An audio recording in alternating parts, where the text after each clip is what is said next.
नमस्कार विद्यार्थियों, study 29 academy के एक और नई वीडियो में आप सभी का स्वागत है। आज हम कक्षा 8 की गणित की कार्य पुस्तिका का कार्यपत्रक 90 हल करेंगे। तो इस कार्यपत्रक को समझने के लिए वीडियो को शुरू से लेकर अंत तक देखें और अपना कोई सुझाव हो तो कमेंट बॉक्स में जरूर लिखें। सबसे पहले हम देख लेते हैं दक्षता, त्रिभुजों की सर्वांग समता की समझ बना पाना। तो इस कार्यपत्रक में हम त्रिभुजों की सर्वांग समता की समझ विकसित करेंगे। तो पहला प्रश्न है, दिए गए सर्वांग सम त्रिभुज युग्म में सर्वांग सम प्रतिबंधों का प्रयोग करते हुए सांकेतिक रूप में लिखिए। तो यहाँ पर हमें सर्वांग सम प्रतिबंध जो है उनका प्रयोग करते हुए इन प्रश्नों को हल करना है। तो सर्वांग सम त्रिभुज युग्म, यहाँ पर दो त्रिभुजों का समूह दे रखा है, उसके अनुसार हमें सर्वांग सम प्रतिबंध बताना है और उसका कारण भी देना है। तो यहाँ पर इसने पहला दिया है बी सी, भुजा बी सी बराबर सी डी, यानी बी और सी, ये जो बी और सी है ये सी और डी दोनों ये बराबर है। उसी प्रकार ए सी बराबर ई सी, ए सी बराबर ई सी, ये दोनों बराबर है। तीसरा इसने दिया है कोण बी सी ए बराबर कोण डी सी ए, ये जो कोण है ये वाला कोण इसके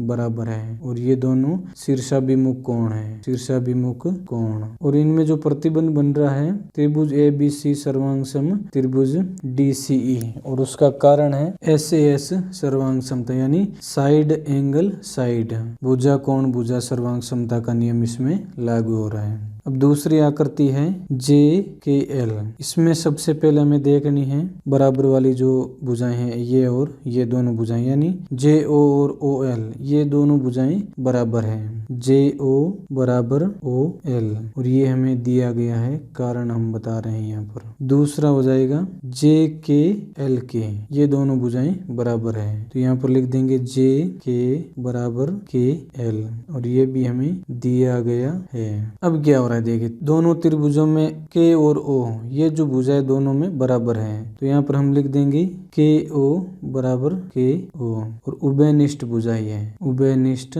भुजा, यानी दोनों त्रिभुजों में ये जो भुजा है वो काम आ रही है, इसलिए हम आगे लिखेंगे त्रिभुज जे ओ के सर्वांग सम त्रिभुज एल ओ के, और यहाँ पर कारण लिखेंगे हम। इसमें क्या हो रहा है, ये भी भुजा इसके बराबर है, ये भुजा इसके बराबर है, और ये भुजा दोनों में समान आ रही है, तो भुजा भुजा भुजा सर्वांग समता, साइड साइड साइड सर्वांग समता, ये नियम इसमें लागू होगा। अगली आकृति में ये दोनों भुजाएं बराबर हैं, डब्ल्यू एक्स और एक्स वाई, तो यहाँ पर हम लिख देंगे डब्ल्यू एक्स भुजा है वो बराबर है एक्स वाई के, और ये हमें दिया गया है, यहाँ लिख देंगे दिया गया है। दूसरा सर्वांग सम प्रतिबंध हो जाएगा, ये जो भुजा है ये दोनों में बराबर है, यानी कर्ण है वो बराबर हो जाए, कर्ण की भुजा एक्स वी बराबर एक्स जेड।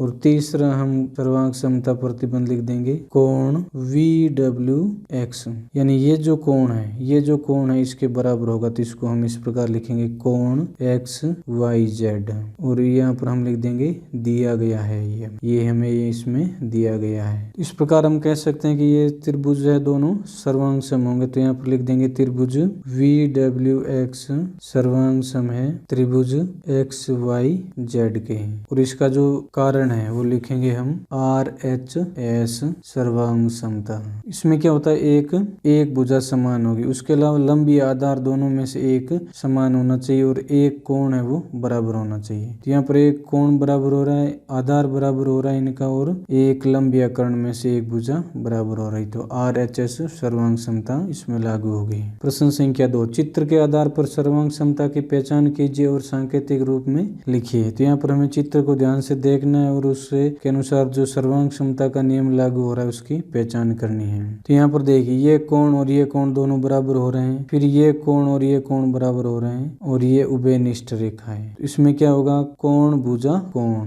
कोण भुजा कोण सर्वांग समता का नियम इसमें लागू हो जाएगा। उसी प्रकार इसमें भी कोण दोनों में बराबर है, और एक ये जो भुजा है ये उभयनिष्ठ है। इसके अलावा ये कर्ण या आधार में से एक भुजा है वो बराबर हो रही है, यानी ये कर्ण वाली भुजा बराबर हो रही है। इसमें जो नियम लागू होगा, सबसे पहले हम इसमें लिख देंगे त्रिभुज ए सी डी सर्वांग सम त्रिभुज बी ए डी, ये दोनों त्रिभुज सर्वांग सम हो जाएंगे, और इसका जो कारण होगा वो एक तो समकोण है, समकोण कर्ण भुजा, आर एच एस वाला नियम इसमें लागू हो जाएगा। अब अगली आकृति में त्रिभुज ए बी सी सर्वांग सम है सी ई डी, इनमें भी क्या हो बराबर है, एक कोण समकोण है, एक भुजा है वो बराबर है और उसका ये जो कर्ण होगा वो भी बराबर होगा। इसमें भी वही नियम लागू हो जाएगा, समकोण कर्ण भुजा, ये सर्वांग समता का नियम RHS वाला लागू हो जाएगा। इस प्रकार इस वीडियो में हमने कार्यपत्रक 90 को हल किया। अगले वीडियो में हम अगला कार्यपत्रक हल करेंगे। वीडियो अगर उपयोगी लगा हो तो इसको लाइक करें और अपने दोस्तों में शेयर करें। चैनल पर पहली बार आए तो चैनल को सब्सक्राइब कर लें और बेल आइकन भी दबा दें ताकि आने वाले वीडियो के नोटिफिकेशन आपको समय पर मिल सकें। वीडियो को पूरा देखने के लिए आपका बहुत बहुत धन्यवाद।